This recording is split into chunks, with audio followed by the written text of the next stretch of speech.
Social logins are great, but what if we want to allow users to log in with their username and password? Well, we can certainly do that, but there is a fair amount of extra work we have to deal with. We have to store passwords in an encrypted way in our database.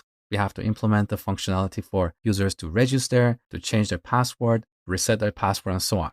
In contrast, with social logins or OAuth providers, we don't have to deal with any of that. We just ask Google or Facebook or Twitter, is this user a valid user or not? We don't have to store their passwords. We don't have to build any functionality for managing their account. But if this is what you really need in your application, let me show you how you can set it up. So back in the NextAuth documentation, here in the list of providers, we have a provider called credentials.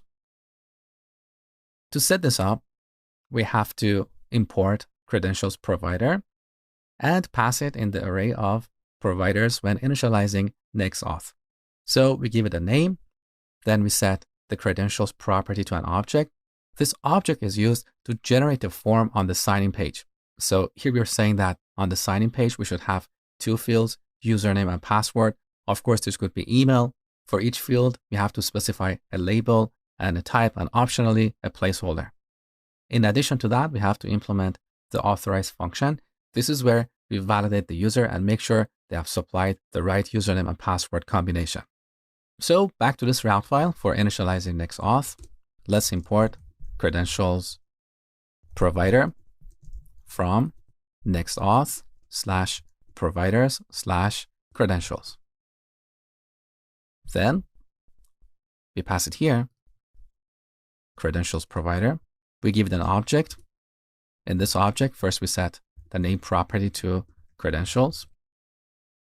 Then we set the credentials property to an object with two properties, username or email.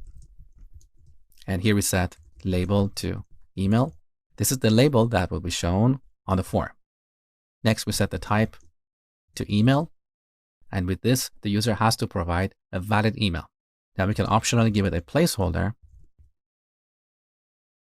Similarly, we add the password field. We change the label and the type, as well as the placeholder. Okay. Now, finally, we implement the authorize function. So async, authorize. Let's make it async. So this function has two parameters, credentials and request. Here we have to check if the user is valid, we return a valid user object. Otherwise, we return null. So first we make sure that this credentials object has an email and a password. So we can check if credentials.email is falsy or credentials.password is falsy. Then we return null. Otherwise, we have to look up this user by this email in our database. And for that, we use our Prisma client. So prisma.user.findUnique. Here we pass an object. We set where to an object with email property set to credentials.email. Then we await the call to get a user. Now let me save the changes so the code is reformatted and you can see things clearly. So if this user doesn't exist, then we return null. Otherwise, we have to check their password, make sure they match. For that, we are going to use a library called bcrypt. So using bcrypt, we can encrypt passwords upon inserting them in the database.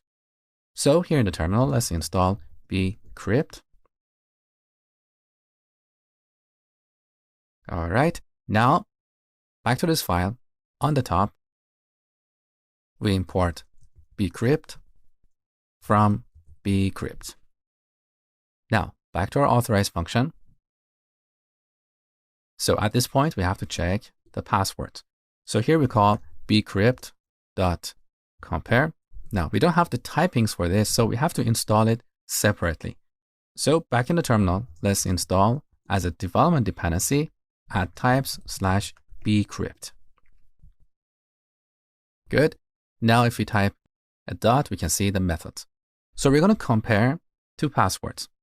The one that is passed in the credentials object or in our signing form, and the one in the user's model. Now, our user model currently doesn't have a password field, so we have to go to our Prisma schema. Where is the user model? It is right here. Okay, we have to add the password field here. So let's add a field called hashed password of type string. And we want to make it optional because if the user logs in with, let's say, Google, this field is not going to be set. Now we have to run another migration. Let's give it a name, add password. Good. Now back to our route file. Here we can access the hashed password property.